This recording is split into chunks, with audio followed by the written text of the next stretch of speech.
Welcome to the Becoming Sound podcast, where we dive into the tough stuff and try to find the humor in the hot mess of being an adult child. Join me as we peel back the layers on growing up in dysfunction, navigating substance abuse, mental health challenges, and everything in between. Hello, beautiful people, and welcome back to the Becoming Sound podcast. I'm Krista, your host, and I'm so glad you joined me today. If you're new here, welcome. I hope you stick around. And don't forget to click the follow button, share a rating or review. I'd be so grateful. It truly helps move this podcast forward. Today, my guest is Ali Stone. She is a leadership expert, a speaker, a coach, and the founder of The Inspired Leader. She believes that leadership doesn't come from louder voices or rigid systems. It comes from embodied authenticity and heart-centered presence. She has spent over 15 plus years leading teams, building businesses, and now guides individuals and organizations towards purpose-driven leadership and cultures rooted in connection, clarity, and vulnerability. Ali also hosts several workshops and retreats throughout the year that inspire and awaken women to their true potential, and you can usually find her on a stage somewhere speaking her truth. I have been watching Ali from afar, and she has been inspiring me. I have heard her speak, and I'm so excited to have her here today to hopefully inspire you as well. So let's get started. All right. Awesome. Okay, I've had Ali Stone on the show today. And Ali, you are a heart-centered, inspired leader. It's the foundation and the title and everything of your business. And I'm so excited to have you here. But I know that some of the most incredible leaders that I've met were not born in a classroom. They were more so born out of survival. Leadership is something that I don't know can be totally taught, right? And so much of your leadership philosophy and the way you lead and your personal growth really started from a place a long time ago. Can you kind of lead us back and explain a little bit about how you started? Sure. It's a kind of crazy story, to be honest. Hey, we're all about crazy here. And it's interesting too, because, when you're going through your life at that time, you're not really thinking, oh my gosh, this is like kind of wild and this is a different adventure than most people are on. And so what happened with me was when I graduated high school, I wasn't really sure what I wanted to do. So I found myself in the hospitality industry, easy money, right? Paying the rent, all the things. And if I was going to go to school, I was going to pay for it. So I didn't come from a lot of money that way. And so I was pretty serious about figuring out what that was before I spent that on an education. And so kind of in that journey, this opportunity to buy into the Original Joe's franchise concept came up for myself and my husband. Now, we weren't married at this time. We were just dating. And so all the bad business advice, we end up buying into this restaurant together. It all worked out okay. We are married now. But 22 years old, get this opportunity to buy into this franchise. And so at that time, Original Joe's only had, I think, 4 restaurants. It was very, very young in its infancy. And then over the next 10 years, the franchise itself would go through explosive growth. And at the end of that 10 years, we would find ourselves, partnered in and running 17 individual restaurants with 550 people and a $40 million a year business. So I will say my education in business and in leadership, it really is through the hard knocks of falling into this experience and just having to fucking figure it out. That was it, right? It was my only option. And really when we made that first investment, it was $25,000. Which today probably doesn't seem like that much money, but at that time it was everything to us, right? And paying that loan back and just being everything hinges on this. We had to figure out how to make it work. And so that got me really passionate about leadership, what it means to show up for people, how people and leaders and, business owners work together to create successful outcomes. And I spent a ton of time learning, digging in, and then really just finding what was authentic for me. My original learning, I was I don't like this shit. It was all like, Mhm.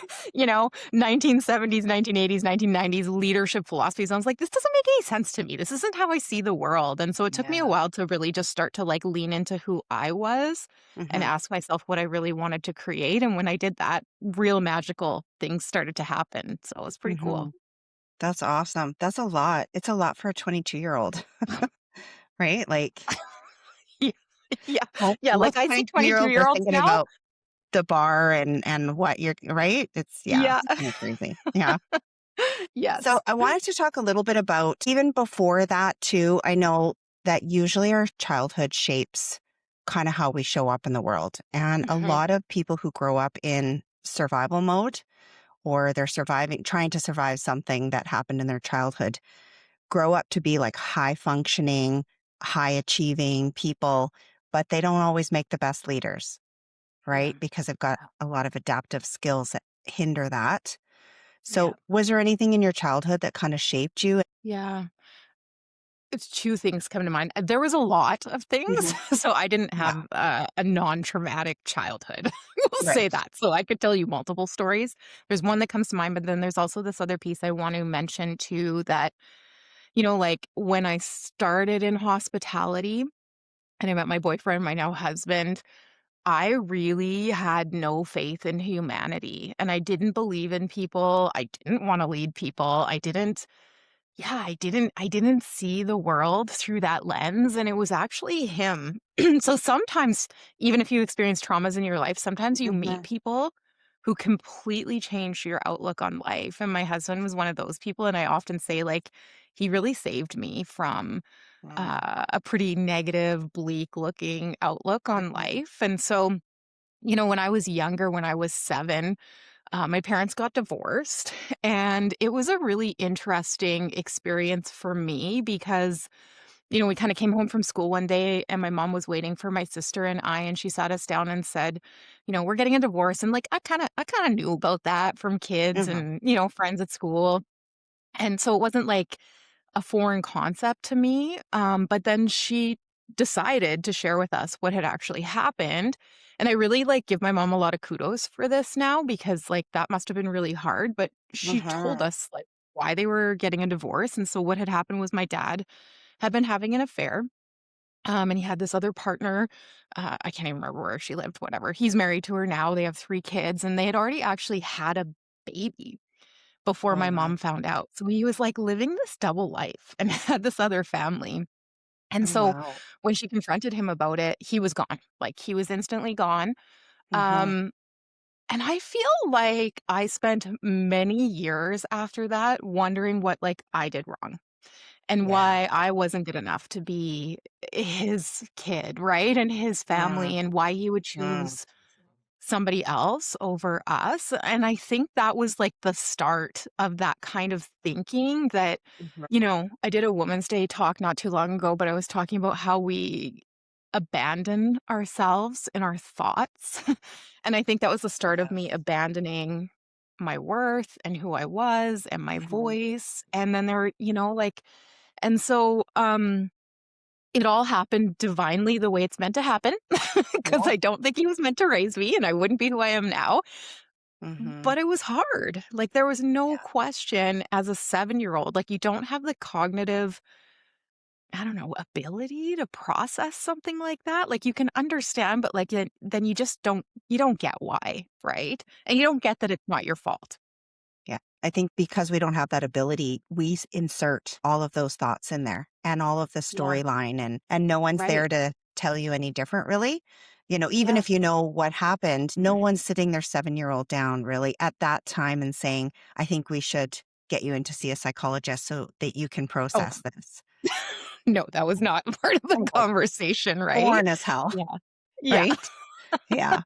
Yeah. So I think that's where a lot of people who grow up to, especially women, high functioning, we're doing all this stuff for everybody. And then moving into leadership roles, that's a tough Mhm. concept for Yeah. a lot of women who grow up in that, right? Yeah, and Um, there was a did moment for you, me when I knew, uh, like, I had a really tough day at Original Joe's early on, and I was leading a team, and I really mhm, fucked up, and I made some big mistakes, and I really let mhm, my team down, And I remember Chris and I used to call them these like milk crate moments. Like we would go sit on a plastic milk crate out back and be like, think Like about the our cry lives. room. Yeah. And so that totally happened to me that day. And I was sitting out Yeah. back and I was crying and I was feeling awful and guilty and telling myself I was shit and all of these things. Uh, And then I had this moment like of clarity where I was like, I kind of have two choices here. Either I sit in this like, woe is me and whatever, do a crappy job and people don't like working with me and they don't want to work with this organization and this whole hospitality being a poor place to work comes to fruition, or yeah. I figure it out and I show up differently. And I remember I walked back in and I had a conversation with the team and I was like, look, I actually don't know what I'm doing.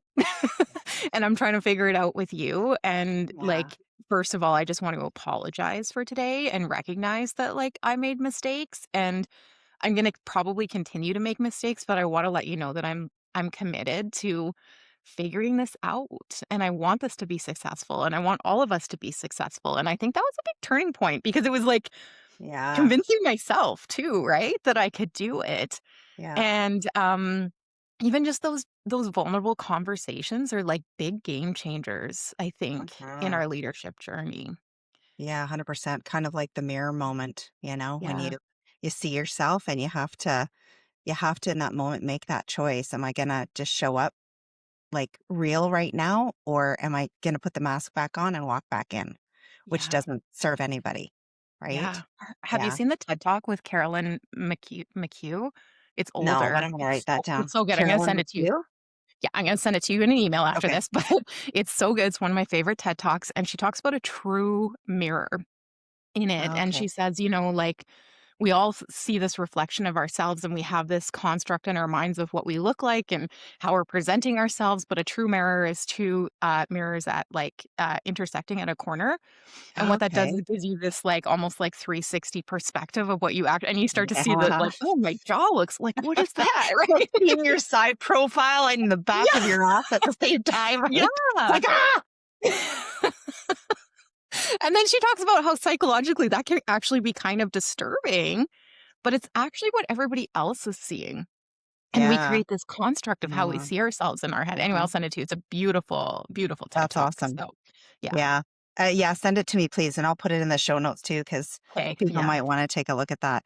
I think it's a pivotal place for people to be, especially if you are in leadership, because people Yeah. expect you to be on, perfect, know all the stuff, have all the answers, and when you look in the mirror and you don't see that, Yeah. it's crucial that you're real with that. So, when some of this stuff comes up, I mean, stuff still comes up. We're never really rid of all those programs and all the thought processes that we've adopted in our head. So, how does that version of leadership show up for you every once in a while? Because I've seen you talk, I've watched your stuff and listened to you, and you wouldn't know it. I mean, you're very authentic, Mhm. but it seems like you have it all together all the time. But Oh my God. tell the, I know, and you'd be like, that's bullshit.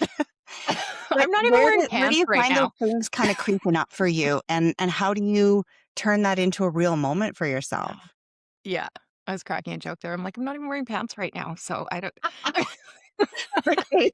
The truth be You could do told, I that have on Zoom. pants on.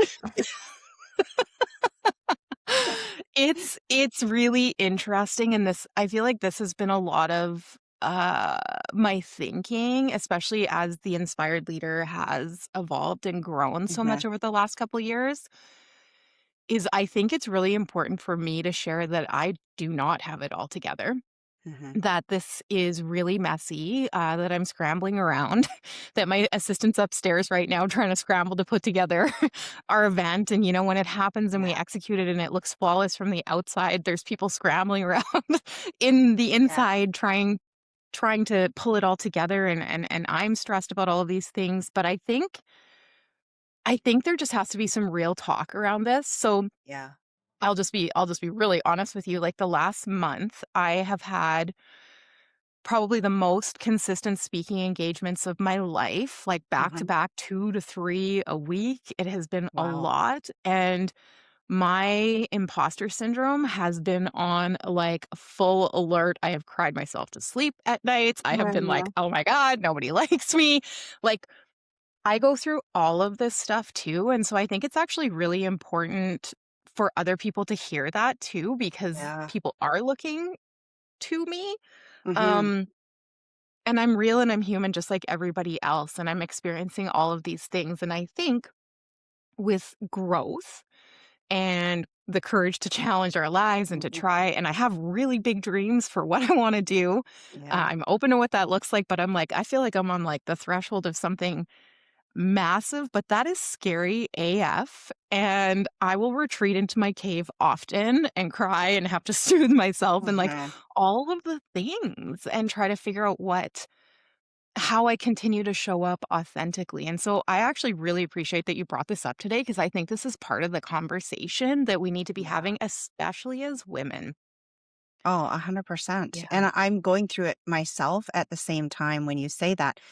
You would think to the outside eye when you're doing like 2 or 3 speaking engagements a week that you're just it's polished. Everything just click, click, click, and not that it's rehearsed, but you think that you just build up this tolerance and this ability to just go out there and shine, when in Yeah. reality, it's frightening and Yeah. imposter syndrome is showing up. People really have a misconception about how that's happening. And I'm not at the level of business that you are, but I still have the same things coming up where For I sure. am in the world. And we're not talking about it enough. We're not Yeah. talking about the behind the scenes and behind the scenes in your mind too, and all those thoughts that are coming through.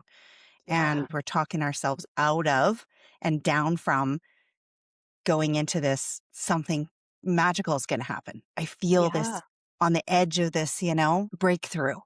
And yet we're going to our cry room. And I think like there's two sides to this. Like how many dreams have been left on the sidelines because we were Yeah. too afraid to try? And then what does it take to have the courage or create the space in your life to do the things that scare the living shit out of you?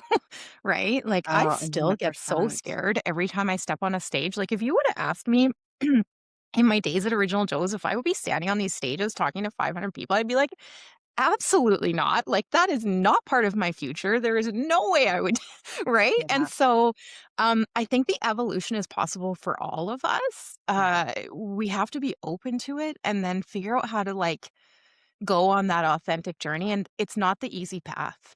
No, it's not. It's definitely Yeah. not. So on that note, what are some of the things that you do to push yourself through that stuff? Yeah. Well, first of all, I will sit in it. So I will sit in it Yeah. for a time before I even try to move or push past Mhm. it. Sometimes I don't have that ability. I might be walking on a stage the next morning and I have to have the confidence to do that and show up in the way I've been paid to show up, right? But Mhm. I always try to be with what I'm feeling. And that's become really important for me, especially like, I don't know if we end up talking about this today, but after my husband got sick in 2018, Mhm.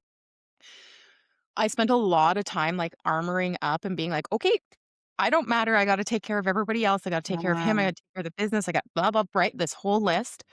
And I pushed all of my feelings down so much to the point where like I had what I would call a nervous system breakdown. Like my, Mhm. my, my, uh, what do you want to call it?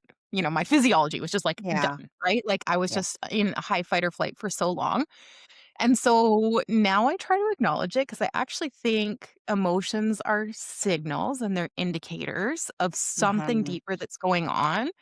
And so instead of like getting stuck in the emotion, I'll experience it for a bit and then I start to ask myself some different questions like, okay, what might this be trying to tell me? Is fear trying to run my life right now? Mhm. Or is there actually something going on here that I need to address? Am I not feeling Yeah. like I'm as prepared as I want to be for this event or whatever it is, right? Mhm. And I think that curiosity allows us to uh, move through that experience, but not just move through it, like learn from it. Like I get to Yeah. be like at the end of it and be like, okay, yeah, like, no, I actually do think I could have put some more work into that talk. It didn't quite show up the way I wanted it to.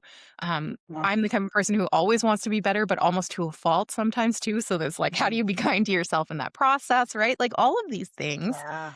All of the things I spend a ton of time coaching other women on, learning how to do the Um, internal coaching for myself too. Of course, I have my own coach, but yeah, I of think course. it's Yeah, important. So, it is. And I think people look at coaches and think sometimes, you have all the answers and stuff, but you don't. Like, I no. need a coach all the time. I am a coach too. Mhm. And as I'm coaching people, I'm learning about me Oof. and learning how to show up differently in the Yeah. next session or with the Yeah. next client or whatever it is. So, but I want you Yeah. to take us back to that 2018 and tell us a Sure. little bit about what happened to you and your husband. Sure. Yeah. So at this point, we'd built that original Joe's franchise. We had the 17 units. We had about 550 people working with us, and things were great. And obviously there was things, life things, but from the outside perspective, looking at what we had Yeah. built and what we were doing, it was like we were riding the rainbow, right? Uh-huh. And one of the things that my husband started doing over the years was he became a competitive marathon runner. So we had Uh-huh. spent a lot of time traveling around the world, going to these marathons, Boston, New York, Chicago, like you name it, but all over the world doing these marathons, London. And he decides in 2018 he wants to run Tokyo. So we end up, this is the furthest we've ever traveled for a marathon. Yeah. I've never been to Asia at this point, which is kind of crazy. So we're Yeah. like super excited. We had this big trip planned around Japan after. We're going to like experience it all and very excited. And so we get over there. He runs the marathon. And then the night after the marathon, I wake up in the middle of the night and I'm like freezing. And I'm like, what the fuck? Thinking like the air conditioning's on or whatever. And I kind of Mhm. like wake up and come to, and then I realize I'm soaking. Like I'm soaked. The whole back of me is soaked. And so I turn on the light and I look, and Chris is like profusely sweating. Like his face is covered in Mhm. sweat. And he's kind of like breathing really shallow. Mhm. And I go to wake him up and he doesn't wake up. He's, like, unconscious, and so it was a wild experience, and No anyway, by the kidding. time I get him to a hospital in Tokyo, he is conscious, which, like, thank God, um, Mhm. but neurologically, like, he doesn't know where he is, he doesn't know he just ran a marathon, he doesn't know we're in Tokyo, he doesn't know he's in a hospital, like, he doesn't know, he's Goodness. very confused, Uh-huh. and so we spend about 30 hours in the hospital that day. And they run, like, every kinda test on him, and at the end of the day, the ER doc sits me down, and he's like, "Hey, like, this is probably really unconventional advice, but, like, we can't find anything wrong with Chris. He tested positive for the flu, but nobody cared in 2018, like, that wasn't a big deal." Yeah. And they're like, he hasn't had a stroke, we don't think he's gonna have an aneurysm, we kinda think you should, like, put him on a plane and take him home, like, he can walk on a plane, like, if we get to a point where he's in a bed, we have a lot more problems, and, Mhm. like, who knows what you have for insurance and all of these things, and I was like, "Oh, okay." So, Yeah. flew him back to Canada, and then we went on this, like, crazy health journey, and nobody was ever really able to diagnose what happened to him, and, yeah, that experience, like, profoundly changed both of our lives, of course, and Chris was never Mhm. able to get back to work, so he still hasn't worked to this day. Wow. And basically whatever happened, nobody really knows, but, uh, took away the connection to the short-term memory centers in his brain. So every day is a big struggle for him, right? Mhm. And, yeah, like, I often talk a lot about him in this, and there's a lot with me too, but Yeah. he lost everything. Like, Mhm. if people are watching this and you know what it's like to see somebody you love get sick, Mhm. especially in a way that people can't, like, explain, your life stops showing up around you. Like, he Yeah. lost all his friends. He lost, he lost everything, and it was so devastating to watch Mm. all of that happen to him and then have this, like, terrible experience as well, and I lost a lot of friends in it too, because people just like, it comes back to this vulnerability thing, but people Yeah. just don't know how to show up, Yeah. right? And They I don't get know it. what to say or they feel Yeah. uncomfortable. And not only that, but your focus is on your family. Like your focus Yeah. is like that's what your day-to-day thing is. You don't have time No. for other things in your life, right? Yeah. Yeah. Yeah. Understandable. Yeah. So he still struggles with this today. And there's no diagnosis like brain injury type. That's so No, they strange. call it functional neurological disorder, which is basically like, we don't know. Oh, in okay. neurology terms. Yeah. And yeah, like I advocated, I still do advocate if something new comes up or if I find something that might Mhm. help him. But yeah, advocated for probably 3 to 4 years, like intensely. Wow. Yeah, explored every avenue within the Canadian healthcare system, went to the US, did like lots Mhm. of crazy things and just never really was able to figure it out. Mm. So Yeah. yeah. Well, my thoughts are with him for sure, and hopefully it continues to just be stable or get better, that type of thing. But how Yeah. does this affect you and your leadership and what you guys have created? Yeah. Well, it took me, I think, about 3 months after that happened to get back to work because I had to take care of Wow. him, like, full Mhm. time. And then I started to be like, "Oh my gosh, I need to get back to our who's running our organization," right? Yeah. It was almost like we forgot about it. We didn't, though, because our team was incredible, and they really showed up for us in that time, but Mhm. and then I remember when I went back to work, I was like it was the should. It was the I have to. Like, I have to get Mhm. back to work. Somebody has to go back and start running this organization again and start leading this team. And it was, like, almost instantaneous for me, Krista. Like, when I got back, I was like, like, the inner gut feeling, and I'm like, "Oh, it Mm. just doesn't feel good walking in here. I don't know what this is." I used to freaking love this place, like, Yeah. loved it. And found myself in this space where I was like, something feels off. And, eventually I realized it was like not having Chris. Like we had built that whole Mhm. thing together. We were leading that team, right? Like all of it. Yeah. And so it was kind of in that realization that I started to ask myself, like, this really sucks. Like, not only have they lost him, now I'm starting to ask myself, like, is this actually where I'm supposed to be in my Mhm. life? And those are really hard questions. And that was a really dark night of the soul because I had a Yeah. lot of and I don't know if this just happens to women, but I see it in women because I work with women, like guilt that I Mm. should stay, continue to run the Yeah. organization, not put these people through anything else. Like it took me a long time to get to a place to be like, well, what do I actually Mhm. want here? And if I stay in this, which I could, am I really serving these people? Like, am Mhm. I really giving them what they need, or is it time for somebody else to come in and take this over, right? And you never really know what that outcome's gonna be on the other side.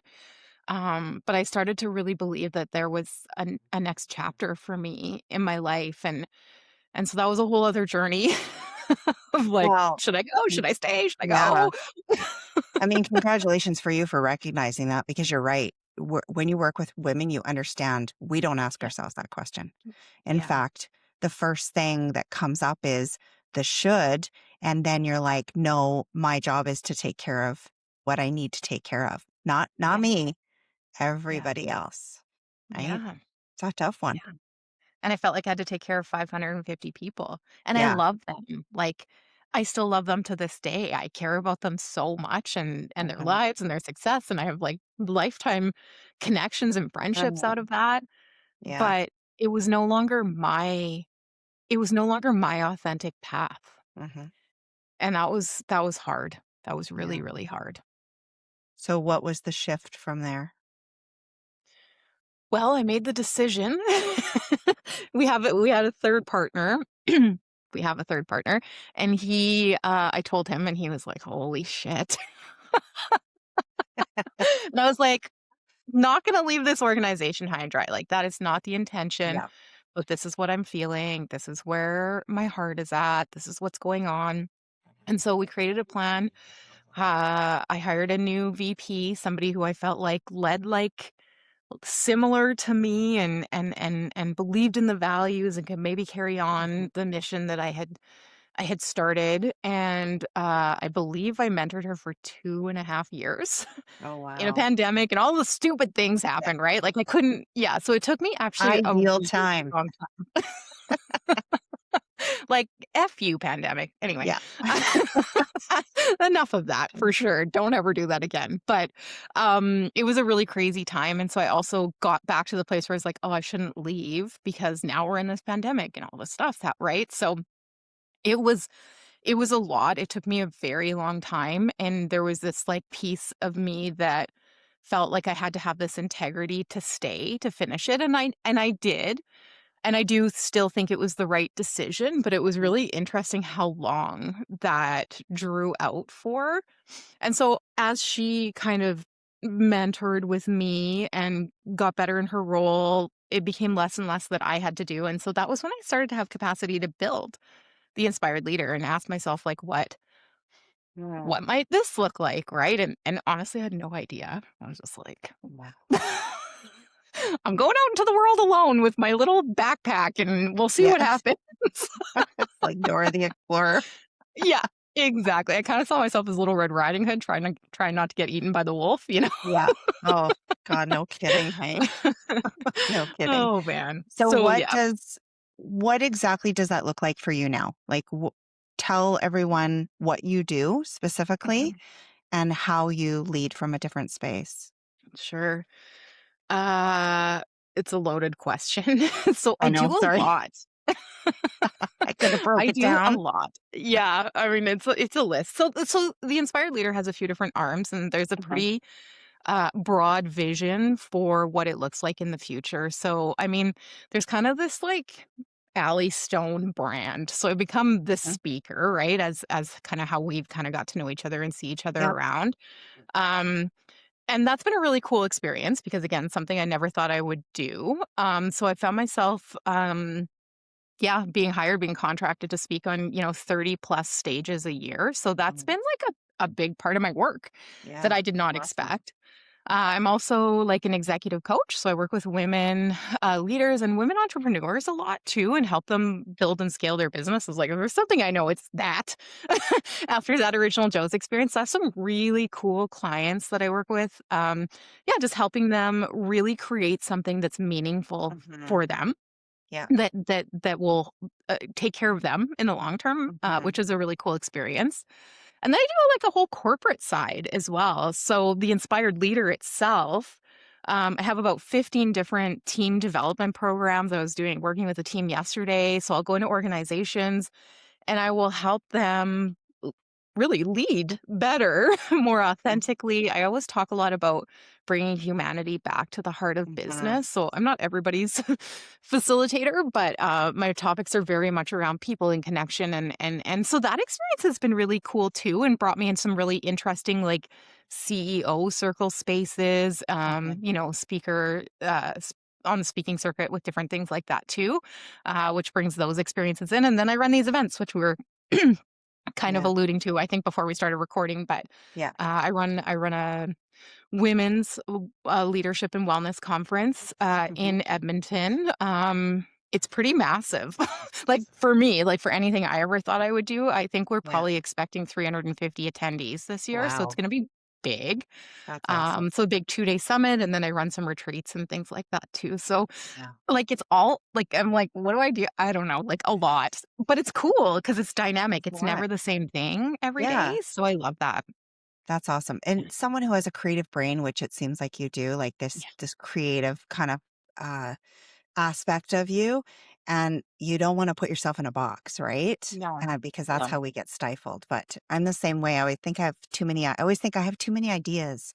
And how do I like make that work? But you are Yeah. making it work beautifully Yeah. because it all kind of leads back. And I just want to say something about those businesses, those corporate businesses that you're not working with. You should hire Allie Stone right now because the people who are bucking the system on authentic Mhm. leadership need it the most. For sure. Need it Yeah. the most, Totally right? agree. Yeah. And Yep. honestly, it's the way things need to go in the kind of world we live in. Because the Mhm. more in touch you are with the people that you lead, the better your business will be. Yeah. And I I think don't even business know. has changed. I don't know if you would agree with that, but I think Well, it's not the same anymore, and so we no. need to evolve as leaders And people want something different from work now. They And you have do. an opportunity as a leader to give them something incredible Yeah. with just a small even amount of Yeah. intention. Could you imagine if you gave it a lot? Like, I know. It's yeah. insane. I always think back to when Google started advertising how they treat their employees at work Right. and all the things they have at work. It destroyed corporate because they're like, what the hell? Why don't we have a slide at work? Why don't we have a Yeah. restroom? Like or like a sleep room or whatever they have. They have all this Yeah. crazy stuff, right? But I Yeah. think that the introduction of seeing everyone's internal workings at the Mhm. touch of a hand has changed the way Yeah. people want to go to work too, Yeah. right? Yeah. They don't want to go and have some stuffy CEO tell them what to do and never listen to them a day in their Totally. life. Nobody Yeah. wants to work like that, right? No.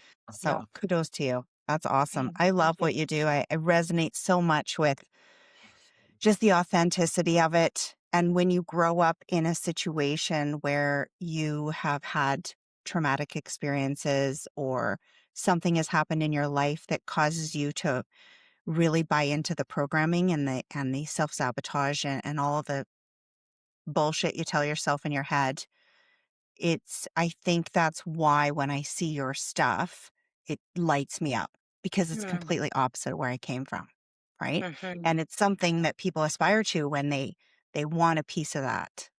So Yeah. I think what you're bringing into the world, especially for women, is incredible Oh, and thank truly you. inspiring. And you're so great to listen to speak. You're Oh, raw thank and you. authentic and you swear a lot and I fucking love it. So awesome. I'm pretty sure you saw me at the event where I, like, swore 40 times, and I You just did. And really I let was like, it get yes, God, why haven't I been to more events she's speaking at? Talk my Depends on the language. audience. That day, I just let it go. Yeah, you did. It was awesome. And everyone so appreciates it. So it's not that we Yeah. have to swear all the time, but yeah, Yeah. it's I great. like swearing. I think it builds character. I don't know, I do but, I mean, I too. come And from you know what? hospitality. It's just words. It's just language. It's like all in how Yeah. you interpret it, right? Yeah, absolutely. So I want to ask you a question before we kind of wrap up. If someone is listening to this episode, what be it a man or a woman or whatever, Mhm. and what would you want them to take away from this episode about leadership, about resilience, about being authentic? Mm, it's a really good question. I think the first thing that comes to mind is that anything is possible. So I often think back through my journey through Original Joe's, and it was a fucking roller coaster ride. Like, as Mm, much as I was like, I loved it, and it was so purposeful for me. Not just what happened with Chris, there are many incidents that I can think of moments in time where I was like, holy shit, why am I doing this? Or like, oh my God, like what's happening now? And that's real, right? mhm, Like there's a lot of stress in leading and showing up for our people and yeah, like it can feel like a lot sometimes. And sometimes the lows can be lower than the highs and I mhm, totally understand that. But something happens when we show up for our people and when we're vulnerable and when we get into the experience with them that not only changes their life, but it changes your life. mhm, And my experience at Original Joe's profoundly changed my life. mhm, And I try to take those experiences with me now in the way that I lead and show up. And I have a much smaller team, obviously, but um, try to be very real with the people that I work with because I mhm, think that that experience is the real human experience. And business is just a container we're working within, but we're all still people. And mhm, when we make those connections, my hope is that one day, when you retire or looking back at 90 years old, you think, "Oh man, that was time well spent." Like, I'm yeah, so grateful I did that. I don't wanna get to the end of my life or the end of my career and be like, "Oh, thank God that's over," right? yeah, I wanna be like, those were minutes that were important, and yeah. I think any leader can have that. So, I think that's my message. That's awesome. That's so Yeah. true. And you hear that question, or I've seen videos on people, having regrets at the end of their life, and what's one Mhm. thing you wish you would have done and this and that. And it's really just be more authentic to themselves and show up for the people in their life, Yeah. wherever that is, Yes. right? That's Yeah. awesome. Okay, so is there anything that you want to leave us with, or any other words of wisdom? Oh, gee, I don't know. I don't think so, but I wanna ask you a question. Yeah, I'd love Is to. that okay? I know it's your Yeah, yeah. podcast. No. I wanna ask, so I've been kind of following you and following this journey with you too, Yeah. and I'm just curious, like, what is your mission? Like, why are you doing what you do? What is this all about for you? Ah, thank you. That's a great question. And no one ever asked me questions, so thank you. I know. You know what? I I think for me it's really about authenticity too. And I Mm, love awakening something inside women. Like I love seeing them come alive. And because I feel like that part of me has been aching to get out for so long. And my journey in leadership started when I was young too. I was a manager of a restaurant at 21. okay. And it's just taken a different path. And it's caused me to turn into myself and not shine. And so for the Mm, past probably 5 years, maybe 3.5 years, um, I have had that opportunity to look at my own mirror, become who I really want to become and who's been dying to get out for so long. And so that's why I'm inspired to do this. And so I love to see women awaken. I love co-creating. I'm a mm, brainstorming co-creator. So when I get in a room with other women, I just come alive. And yeah. so when I come alive, I see other people come alive. And I think that's my mission, is to do more of that. It's really beautiful. Thank, I love it. thank you for Thank you. I asking. could have asked you offline, but I think it's great on your podcast No, too, so it's awesome. And I always press stop way too soon. I'm just gonna say that every time I press stop, because you got to stop eventually. You got to stop the podcast Yeah. eventually. But sometimes we have these conversations after, and they could be like 30 seconds or 5 minutes, and it's some of the greatest things. And yeah, Yeah. not a lot of people ask me questions, so thank you so much. Yeah, I of appreciate course. that. Yeah. So Yeah. tell everyone where they can find you or how they can connect with you. Come to some of your events or whatever the case. Sure. Yeah. I have my next event's on April 11th. It's called Becoming You. It's a 1 day event for women to come back to their authenticity, everything you just talked about. Yeah. A really cool experience in that room. And that's at the Creative Hive in Edmonton. So it's an in person event. I have a website, theinspiredleader.com. Allie Okay. Stone, look it up. You can find me pretty much anywhere. So, Yeah. Well, yeah. I'll have it all in the show notes too. April 11th is your next event. Okay. Yeah. And Yeah. I think this podcast is going to go out just before that. Oh, So perfect. yeah, we'll make it happen. And if it doesn't, it's all good too. That's great. I do the podcast, but believe me, nothing's organized here. I tried. Yes. Yeah. It goes back to the scramble we were talking about at the Yeah, start. exactly. Exactly. We all do it. I do it too. So, Yeah. well, Allie, thank you so much for being on today. I truly appreciate it. And I just absolutely love what you're doing in the world and the light that you are creating. It's Thanks, amazing. Chris. And Thank you. I hope everyone follows you and just keeps paying attention. Thank you. I'm right back at you. You keep doing your thing too. Thank Thank you. you. Thank you for joining me today on another episode of Becoming Sound. If this episode resonated with you in some way, please share it with someone you care about. And don't forget to hit the subscribe button. It helps to get this information out to more people who may need it. If you have a sec, I would love a follow on Apple Podcasts and Spotify. While you're there, hit the 5-star rating and give me a review. When you're scrolling, follow me on my social platforms, and I would love to hear your comments and feedback. Have a fabulous day, lots of love and gratitude from me. Please note, the views, information, and opinions expressed during the Becoming Sound podcast series are solely those of the individuals involved. The content of this podcast is to educate, inform, and for entertainment purposes only. This podcast series and the content presented does not constitute for medical or other professional advice or services. If you are in crisis or in need of help, please contact your medical or professional provider.